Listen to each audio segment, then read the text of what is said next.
gonna say something? Check one. Check. Check it. All right. Hey, what's up, everyone? This is Ruben Garcia. You are at the Proven by Ruben podcast, and we want to welcome Trenton Reid. What's up, brother? What's up, man? How you doing? I'm doing fantastic. So here, tell the people who you are, what you do, how you do it, and all that good jazz. Wow, that's a big question. Yeah. Okay, so I run the Dogwood Realty Group here at Keller Williams. Been here for just over 3 years. Been in real estate for 11 years total. Wow. Started at another firm, and I love it here, man. Running a team, I focus on listings, work with buyers on a sporadic basis, just kind of when I need to, family referrals, and things like that. Focus on listings.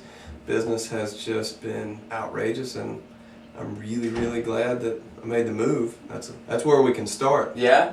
Well, sure. You brought me right over there. Let's start there then. What? Well, actually, I kind of want to go back, if it's okay with you. Just go back a little bit. You said you focus on listings and dabble in buyers. Why is that? Well, I don't like to work with buyers. And the reason for that is because I've learned through being here, honestly, that I don't need to have my hand in 7 different cookie jars. Mm-hmm. You know, LeBron James did not get great at basketball because he played golf, soccer, baseball, and lacrosse. Right. I mean, he's good at basketball because that's all he did. Right. So you translate that to our business, and I learned that, you know, focusing on listings, A, will bring buyers, and B, will set you up long term for future success as well. So that's really where our mind shift took place, was with the listings. And, you know, buyers come along. I've got friends and family. I've lived here my whole life, so I've got a lot of people that know me.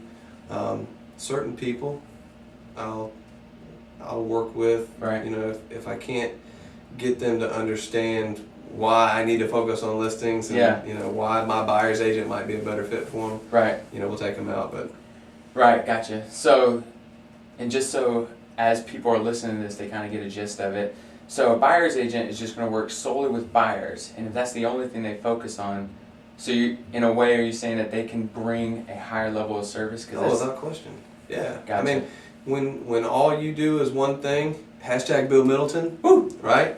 When that's all you do, I mean, you get really good at it. And I'm at a point with my business where I don't have a problem sitting at a table with a homeowner and looking them dead in their eyes and say, hey, listen, I'm the best listing agent there is. Yeah. Because this is all I do. Yeah. I don't do rentals. I don't do land. I don't do commercial. I don't do buyers. Yeah. You know, I'm only listing homes. Yeah, it's kind of funny because this sounds like business building. So it does, doesn't it? So what I try to talk to people about this is, if you go to Harris Teeter, right, and you walk in, is there one person that's doing the cashier, or is the cashier, right? And then they go and they run and hurry up and try to stack shelves, and then they hurry up and run and try to make the produce look good, and then they hurry up and run to the back because a truck just pulled up. No, the whole thing is leveraged out, so that when we walk into Harris Teeter, we make sure we get the best service. That sounds like what you're doing. That's exactly what we're doing. By the way, did a great job. Almost closed right there, 100 units in 2017. Yeah, 96. 96? Yeah. Boom. Well, it was interesting because at my old firm, which is actually why I made the move to begin with, you know, I was hitting that ceiling. You know, no matter how hard I worked, I was going to sell between 25 and 30 units. Right. $4.5 million in volume. And, you know, that was plenty to feed my family, but it was just, you know, you lose interest is the first thing that comes to mind. It's like, wow, no matter what I do, this is what it's going to be for the rest of my life. Yeah. You know, I want more.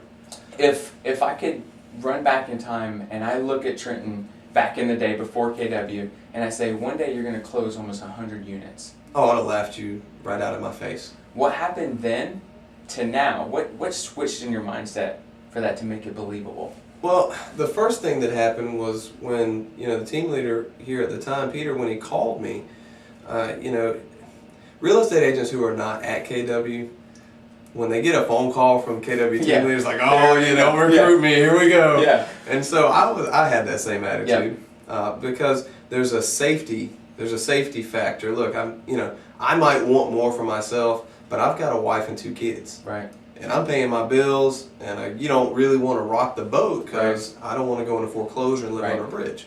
So when we were... But I bet you could sell that bridge if you listed it. I would. Absolutely would. I'd sell it in an average of 46 days. So when we were having the conversation, I mean, he was kind of laying out exactly what Keller Williams was about and what they bring to the table and leverage. And I just said, listen, man, free lunches are great and having a chance to kind of talk business is awesome. I said, but at the end of the day, unless I can work less and make more, I'm not interested. Yeah. And he looked at me and he said, that's exactly what I'm talking about. Well, at that point, he had my interest piqued. Yeah. Because I didn't think that was possible. A lot of folks get in the mindset of, well, you want more, you just got to work harder. You just got to work harder. You just got to work harder. Well, leverage takes so much of that off your plate. And it was a big adjustment to get used to that. Yeah. I mean, if you have someone who's doing all the aspects in real estate, right, and they find that few that they really love in real estate, those few things that they really love to do, and they focus a lot of their time on that. However, if you're the only one, then you got to pick up all that admin work, and it's not really the best thing that you like to focus on. So sometimes you scrape to the side, and you go back to what you love to do, which is what you're supposed to do. Right. And as leverage comes in, you hire someone to do the stuff that you don't enjoy, but by the way, they enjoy doing that stuff. Like, that's their one thing. They get stoked over paperwork. Yep. And I feel like you might have someone in your business that gets stoked over paperwork. Absolutely. Yeah. Yes, we do.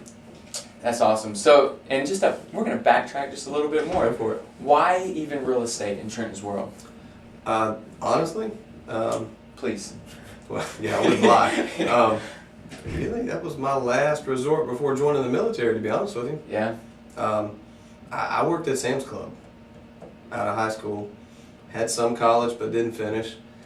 I tell the story, a lot of folks that ride around with me and spend any kind of time with me, they ask me how I got into real estate, and it's really, I play music, and I was in a band, and we were having conversations about careers. Mm. And people are in high school, and if they have a passion for animals, like they know they're going to go to college and be a vet. Right. If you have a passion for physical therapy or doctor, lawyer, whatever it is, I mean, you already kind of know and you have that path. Yep. I like to play golf. Yeah. Right? I mean, yeah. The chances of that bringing any substantial income to my life was slim to none. Yeah. So we were having a conversation with one of the guys in the band, and he had just gotten into real estate here in Fayetteville, and he told me, he said, hey, listen, man, I think you'd be really good at this.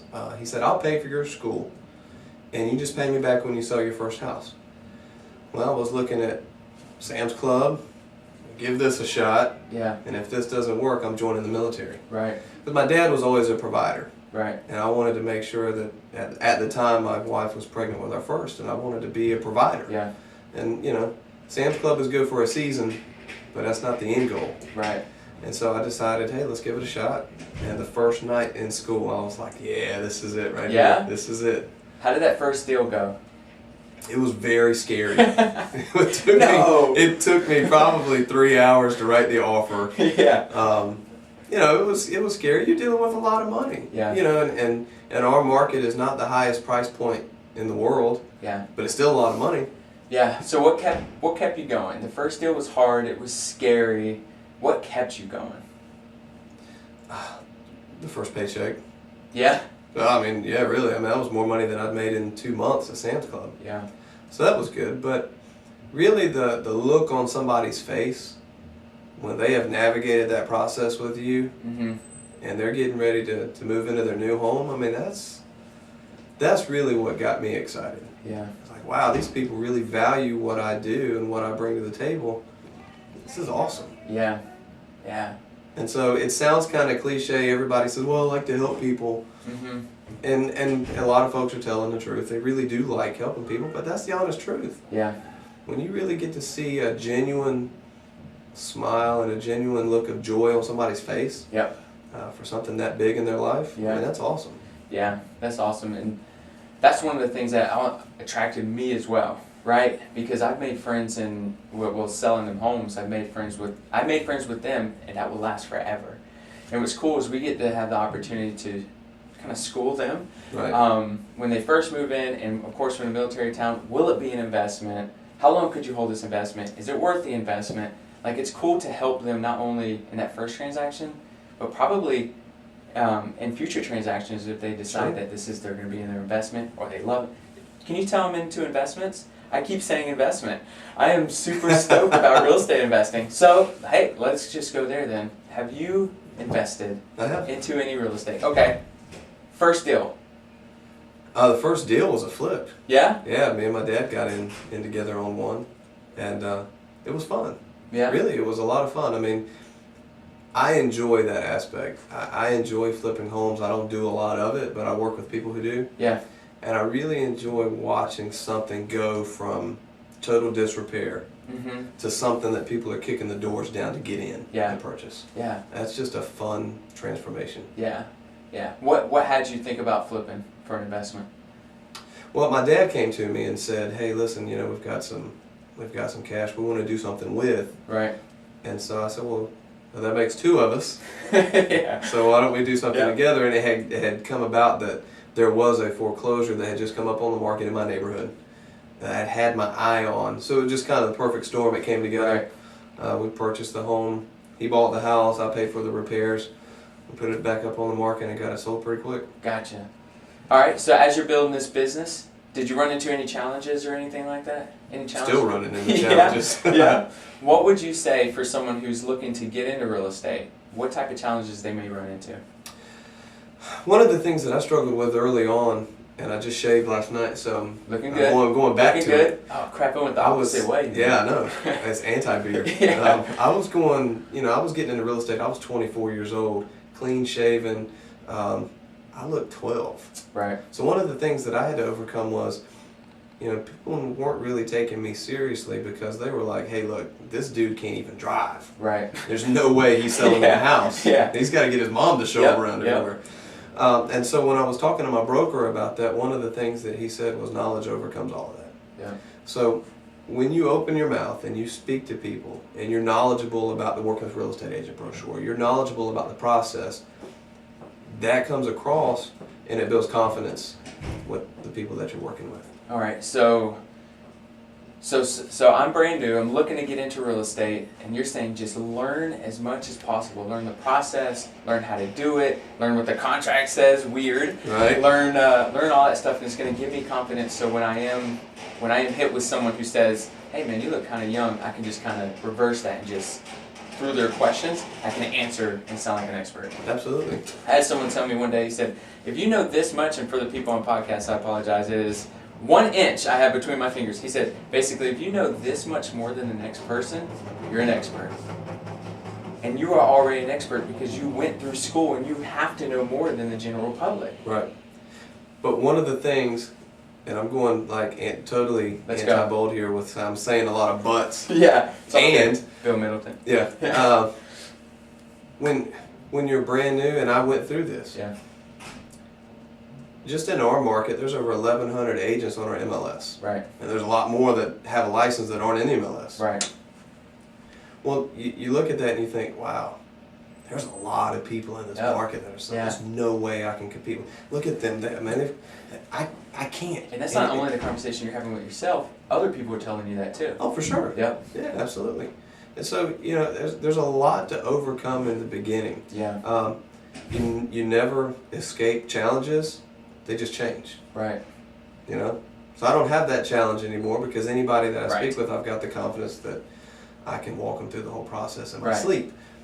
Well, now it's different challenges with people and expectations and, you know, different things that we have on our team. But the early going was really tough because you're trying to gain as much knowledge as you can as quickly as you can. Right. And overcome people not really all that confident in your ability. Yeah.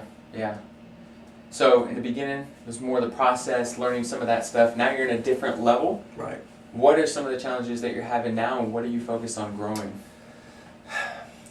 Well, we've talked a lot about, you know, what's our mission and our vision and our values. Yeah. And one of the things that we're kind of excited about is I think it's more of a long drawn out mission, vision, values. Okay. But the short version of it is we want to be a team that when our Fayetteville market hears there's an opening on our team, they will drop their current firm like that to be here.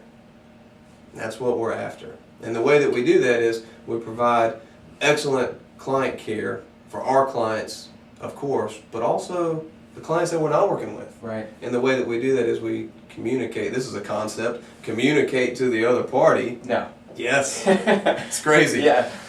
Stay in regular contact with the other agent on the other side. Yeah. You know, not just, you know, I used to run into agents a lot, and they didn't last long, go figure, that it felt like every time you called them, they were just trying to, I don't know the lack of a better term, just kind of flex on you. Like, right. Hey, you know, you're down here, I'm up here, you know.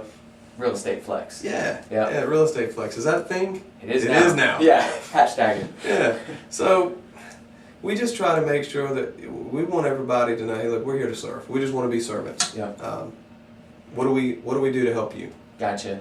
So I'm having some challenges with my two ways. I'm either having challenges with my current firm, or I'm looking to get into real estate, and I hear the great things that you and your team are doing. I'm just loving it. And you've attracted, now you're starting to get to a position where you're attracting the people who are looking for opportunities. So I come to you and I say, but through our conversation, I'm sure there's a lot more other questions that will come my way. But what's in it for me? And that's not my mindset. But I will say a lot of people who come to you and look for this opportunity, that might be their mindset. Well, it absolutely is. Right? So what is it in it for me to join this spectacular team that you speak of? Well, one of the questions that I would ask them would be, what do you want to get out of it? You know, what's in it for me? Well, what do you want? Right. What drives you? You know, you got to find out everybody's big why. And a lot of people who are KW that are watching this or listening to it, they know what I'm talking about. Yep. But that matters. What do you want? Where I go, we're gonna role play this. Let's do it. All right. So where I want to go is I want to be somewhere where I feel like I'm accomplishing stuff at a super high level, enough where it opens up more opportunity for me. So not necessarily saying that I don't want to sell real estate forever, but I would just want more opportunity than just selling real estate. Is that something that I can get on your team? Sure, absolutely. One of the things that we really believe in is high accountability. We've got a plan in place to get you from day one through day whatever. You know, and the thing that we want you to know is that you're the CEO of your own business. And we're going to teach you from day one to treat your business like a business. Because even though you're working at Keller Williams or you're working on the Dogwood team, you still have a business. And I think that's one of the biggest things that we bring to the table is, you know, we're not just going to say, okay, go sell something. Yeah. Let's show you how to operate a database. Let's show you how to role play effectively. Let's show you, because we'll sit there and do it together. I mean, as a team leader, you're new coming in, you need to be sitting beside me watching me lead gen and get my nose bloodied and get hung up on people. Yep. Right? Yeah. You know, people need to be cussing me out, telling me don't call me again, click. Yeah. I mean, you need to see that. Yeah. And so that's one of the things that these are challenges that I didn't do a good enough job in the beginning of showing folks that. Right. And now we've learned through our mistakes that this is a better way to do things. Yeah, and I think that's important for people to understand is that this doesn't come naturally. I mean, for some people it may. This doesn't, and it takes practice, and it takes action, and it takes consistency in order for you to build this person that you intend to be in order to lead others. Right. All right, so you told me a little bit about that. So what are you looking for in someone when they join your team? I'm looking for someone who wants to run like their hair's on fire. I mean, plain and simple. What about me? Run like your beard's on fire. But, I mean, when I sit down with a seller, one of the things that I say to them is I say, listen, you know, if you're going to get into business with somebody, I feel like you need to know a little bit about them. Right. And so I've got a wife and 2 kids. And my wife just recently took a job, but for years she stayed at home. Right. This is how we pay our bills. Mm-hmm. Okay, you need to know that you're working with somebody who doesn't have time to mess around because I got bills to pay just like you do. Right. And isn't that what you want from somebody if you hired them? Yeah. Absolutely you would. So that's what I expect out of all my team members. You know, selling 1 or 2 every month, you know, okay, maybe, you know, I just kind of want to work in a... That's the wrong team. And that's not being ugly. Right. I'm doing you a favor. Right. Because if that doesn't fit our model, there's going to be friction, Right. and you're not going to get what you want. Fit. Yeah, exactly. Right. And so I want people to just have that drive. It doesn't mean that you have to work 24/7. Right. We encourage people to have a stop time each day because you got family time, you got other things that are important. Right. Because real estate can consume you. Yep. But we really believe in working hard and making the most out of the time that you have. Yeah. Got it. So where are you guys heading next? What's next for the Dogwood team? Well, this year's goal is 200 units. I mean, we want to more than double what we did last year. We had a 400% increase from 2015 to 2016. Guys, And we went through, people listening, this is a business owner. Do you hear that he knows his numbers? You have to know your numbers in order to know where you're going. Love it. Keep going. Sorry, I had to do that. No, you're good. Okay. 3.7 in 2015, and that was the year that we moved over and got everything kind of set up. Yeah. And then 2016, we were at 12 million plus. So you're looking for talent, it sounds like, because if you're growing 400% plus, there is a need for talent to be on that team. Absolutely. Yep. All right. Where do they reach? So we're not done, but where do they reach you as? Because I feel like there's some people that are driving and listening to this and they're stoked, like they're stuck. Where they're at, they're stuck, and they see more opportunity and a big vision in what you have to offer, and they're driving. Not necessarily that they can call, text, or message right now, but they want to pull over. Right. They want to pull over. So who do they contact if they want that opportunity? The first person they need to call is me. Okay. I'm the gatekeeper. I am the gatekeeper. Okay. My number is 910-527-3074. Gotcha. Call, text, I can give an email address. I really want to stress to people that on my team, yeah, we're not passing out leads like candy at Halloween. Okay. I love Halloween. I do too, but it's a mental shift that I had to make. Right. You mean Zillow's not going to fund my business? Yeah. No. We're going to teach people how to fish, and that's one of the things that we're big on. Super. We talk about a shift, right? Yep.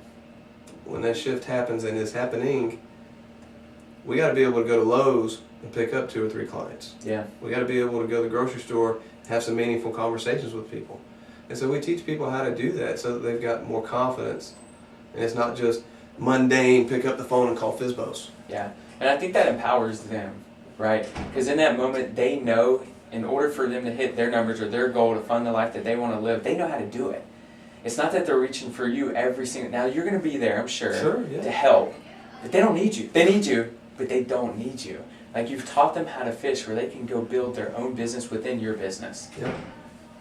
All right, well, I'm just going to quit this podcast and this. I'm going to join the team then. Let's go. There's a route for me. I can feel it. Awesome, man. Awesome. So I got a few questions. Do you mind if I... Go for it. I'm going to go for them real quick. What do you believe separates excellent from average? Man, that's a good question. There's a lot of different ways you can go with that, right?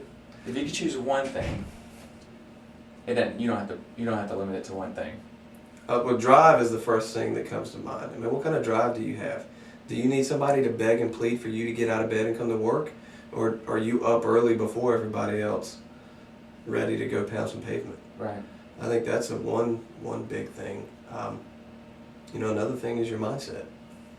I mean, you wouldn't believe where my mind was before I got here and got plugged into some of the things that Keller Williams offers. Man, I didn't believe that leverage was possible. Yeah. Like what do you mean? I don't call them and set up a home inspection. Like, they need to hear from me. I'm their agent. They're not. Oh, I'm supposed to show up at the closing table and they haven't talked to me in 3 weeks. Yeah, that's exactly what we mean. And guess what? They love you. Yeah. Of course they love you. Because we made their lives super easy. Yep.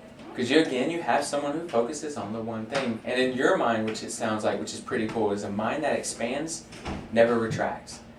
Right? And I don't think... Do you think that you'll go back to that thinking? No. It's expanded to the level that you're at now, and because of that, you almost closed 100 units. Or you and your team almost closed 100 units last year. And it's just expanding. Your mind is just expanding. Well, right. the other thing, and then we go to the next question, is being a problem solver. That separates people. And maybe this kind of ties in with mindset. You blame everybody else for why you didn't hit your goals, or are you looking in the mirror and figuring out what we got to do to get better. Yeah, and the more people, I'm going to put down these questions real quick. The more people I listen to, books, or anything like that, I know the book Extreme Ownership touches on this pretty heavily. And once you decide that you take extreme ownership no matter what happens, doesn't matter what happens, you look at yourself and you say, this is because of me, you gain all the power. Yep. Because you have the power in that moment to change it. Okay, so my electricity went out. Is that true? Like, that's not, I mean, if you look at, not my fault, probably electrical company or someone hit a pole somewhere. Right. But if I take extreme ownership and I say, yep, this is my fault. Because if I would have bought a generator and plugged it in, we would be with electricity right now. But you have to shift your mindset, like you said, take extreme ownership, own it, because when you own it, that's powerful. And you can change your whole world with it. That's exactly right. I agree with you, Trenton. Well, thank you. All right, next question. Do you have a favorite failure that you believe has set you up for success? Man, I've had so many. That's good. Yeah. Your favorite failure? Well, recently since I've joined KW. Yeah. I think the one that stands out is just our hiring process, onboarding, and who we choose to bring on. I mean, when I first got here, literally, somebody stood up in a team meeting and said, "I'm looking for a team," and I was like, "You're hired." That was easy. It wasn't a good fit. It's not as hard as they say it was. Right. Yeah. You just bring anybody on. That was probably. And I did that more than once, so I'm hard-headed. I'll beat my head up against a wall continuously. Right. The onboarding process, and you hear, is it Ben Kinney, slow to hire, quick to fire. Yeah. You really you have to adopt that mentality, and so because of those mistakes that we've made. And I don't even look at it as a mistake for our team. It's a mistake for the person that we onboarded. Like, I didn't do them a service because I wasted their time. They could have been on a better opportunity quicker. Yeah. And so that's the way that I look at it. Yeah, and you'll see where, and because we're seeing this now, by the way, great failure, right? Because you're learning one of the hardest things to learn, and that's bringing talent into your business. Right. And that's a process. But what we'll find is that people sometimes get upset because you said basically it wasn't a good fit. Now through their conversation, the questions they asked, the way they answered, you knew it wasn't a good fit. And in that moment, they may be a little upset, and that's okay. But what we'll see is that months down the road, they come up and they thank you. Had it happen. Absolutely. I had somebody on my team. Yeah. Yep, early on, who was a lead generating machine. Yeah. Right, and it ended up not working out, and I had to let him go. And months, not even months, maybe 2 down the road, he pulled me aside and said, "It's the greatest thing you ever did for me. Thank you." And I hated to do that. Yeah. But it had to be done. I just feel like, when somebody joins my team, you're joining my family. Yeah. And I'm making a commitment to you that I'm going to do X, Y, and Z. And any time it doesn't go the way we want it to go, I don't ever look at it as their fault. It's my fault. I dropped the ball somewhere. You know? That's right. And that's that extreme ownership that you were talking about. And I feel like you got to have that, especially in the team leader role. Yeah. So I would say that's probably my phase, the screwing up the hiring process multiple times. Yeah. Well, I'm pretty sure you figured it out and it won't happen again. We have it figured out now, absolutely. Yeah, but I agree, and it sounds like one of the things that you were about to say, or kind of hint towards it, the relationship has to be a win-win, right? You're putting wins in their world, and they're putting wins in your world. And at times we'll see that not really be an even thing. Yep. And that gives us the opportunity to own, why is this not a win-win? You approach, you have the conversation. But if it continues not to be a win-win, you got to do something about it. Right. Because who are the ones that are going to leave your business if you keep someone on that is not showing a win-win? who would be the people to leave your business? Oh, everybody would leave. Yeah. I would want to leave, right? Right. Okay, cool. All right, so next question. What have you gotten better to saying no to?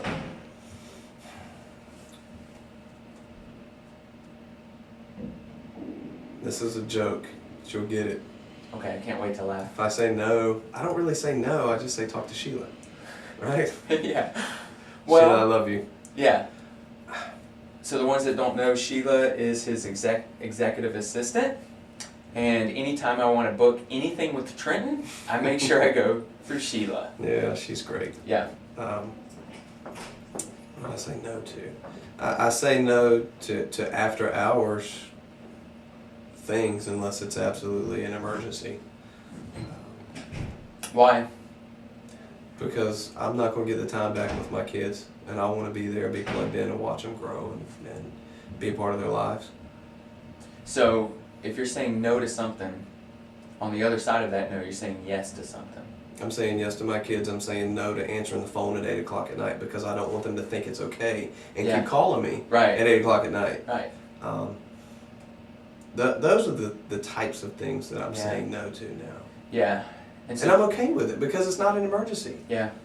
Right. 99.9% of all of those phone calls late at night can be handled first thing in the morning. So I join your team, and you're the leader who you are, and I'm seeing you say no at night, and I have my own family.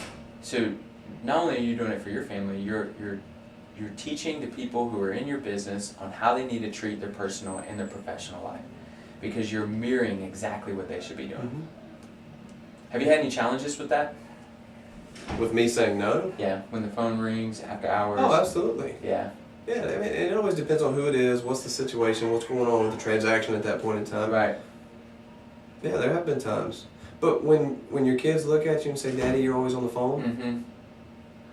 that'll snap you back to reality really quick. Yeah. Because that's what matters. Yeah. I mean, the purpose of business is to fund a perfect life. Yep. My perfect life is being a plugged-in dad. Well, I mean, we've got 4 nights a week we're doing soccer and baseball between my 2 kids. Right. That's where I want to be, you know. And the business part of it, and why did I start a team, is taking somebody that's brand new and helping them grow to get to a point where they have all the confidence in the world that they can do anything and everything. It's almost like a proud papa type thing. Yeah, it's like, sure. wow, I helped them get to where they want to be. Yeah, and as they grow into that opportunity and they become a leader within the team, then they start doing the same things that you taught them, and now they're teaching others. Yep. So it just compounds. Isn't it funny? Like, in that moment, you have said yes to family, no to business. But as soon as you pick up the phone, that yes/no flips in a split second. Mm-hmm. And if anyone's going to recognize it, it's the kids. So it's cool. I mean, I admire you for that. I admire you for that, to really holding on to it. And it becomes a challenge for anyone who's in business. You know what we're talking about. And yes, it becomes a challenge, but it's something that you're not going to let go and that you're going to focus on. You know what's really interesting about that? I found in the beginning, I thought, man, if I don't pick up the phone, these people are not going to work with me. Right. And that was a problem because I depended on Realtor.com or Zillow or Trulia to give me some lead. Otherwise, I was going to starve. Right. But see, now the mind shift has changed.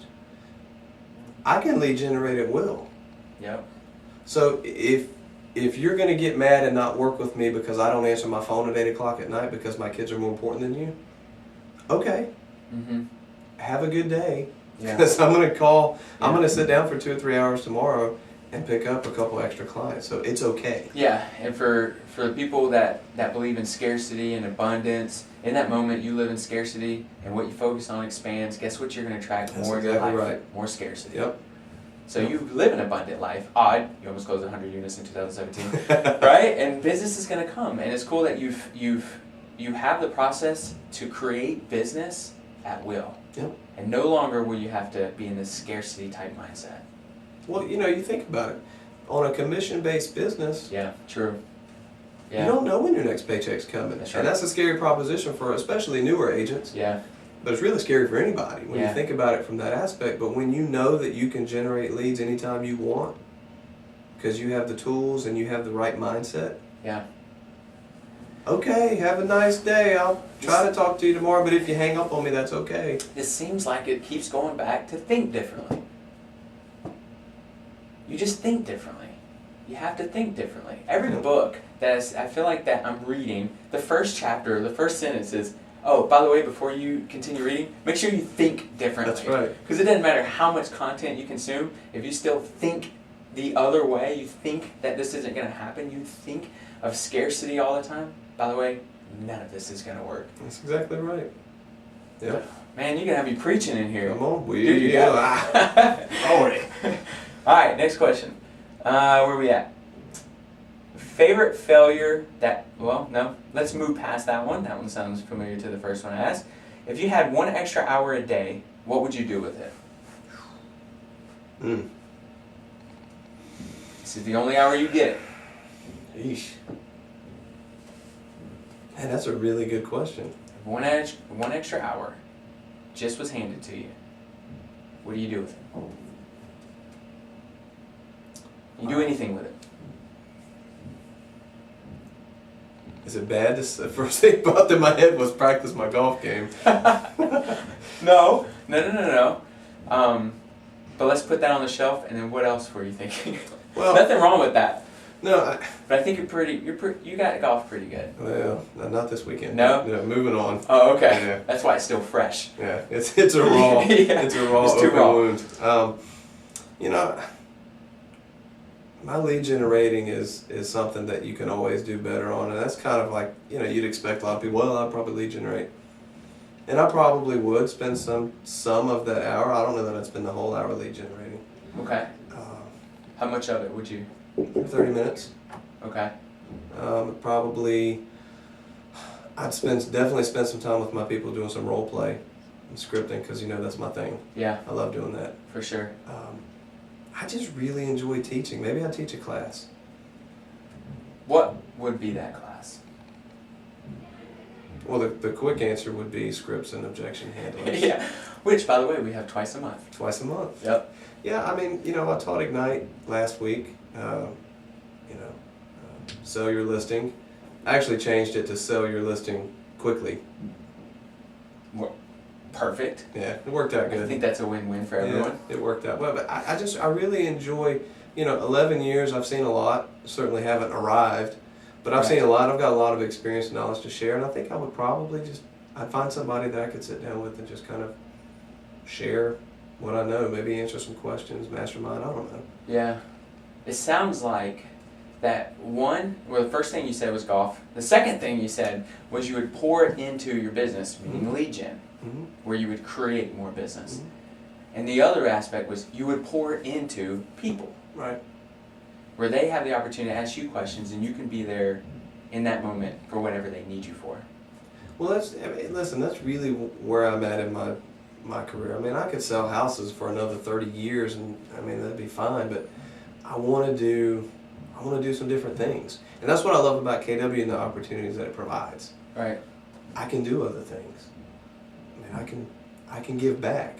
What's on your radar? Getting out of production. And then? Teaching. What level? Haven't thought that far yet. We're on a podcast and we're live. Good. That's truth. Hashtag truth. Yeah. Haven't thought that far. Yeah. Yeah. If you were, what's the first thing that comes to mind? Not necessarily that's going to be the thing you shoot your arrow at, but what's the first thing that comes to mind? First thing that comes to mind is that scripts and objection handlers class. Taking that on maybe a little bit bigger scale. Oh. Like going to different market centers, going different to offices? different market centers. Yeah, doing some different regional things. Okay. I mean, because I haven't seen anything on the calendar that really digs into that in a kind of hardcore, let's dig your hands in. Yeah. And even if they did, I think your style's different. Well, everybody's style's different, absolutely. Yeah, right. Well, I guess what I'm saying is you're going to bring a level of excitement, a level of you better bring your A game, right? Because you actually get the crowd involved. Oh yeah. They got to come up. So I think that's a really cool concept, and let's make that happen. Let's make that happen. Well, I mean, listen, that's a crucial element of our business, right? Yeah. I mean, right. If you can't talk to people, and get them to see where you're coming from, Yeah. you have a tough time. Yeah, and out of the benefit of the client. For sure. Yeah. Yeah, it's not. We're not trying to coax them into doing something Right. that we want them to do, and it's Right. not really for their benefit. Right. This is all to help them. Yeah, because if it's truly not for their benefit in the end game, they'll say no. Right? Next. Because clearly they're looking out for themselves. You're figuring out a way on how to communicate to the client, giving their motivation on why they want to move. Yes. Period. Thought I had more after that. But that's it. Right? I mean, that's it. I love it. We got to make that happen. All right, so here we go. Last question. Okay. If you could only work 2 hours in your business, what would you do? Wow. All you had throughout the whole day, 2 hours, what would you do? I'd probably spend an hour, doing some follow-ups, because follow-ups are key. I mean, look, calling new people is great, but I mean, if you're wasting all that time if you're not consistently following up. So I'd probably spend a lot of time following up. Gotcha.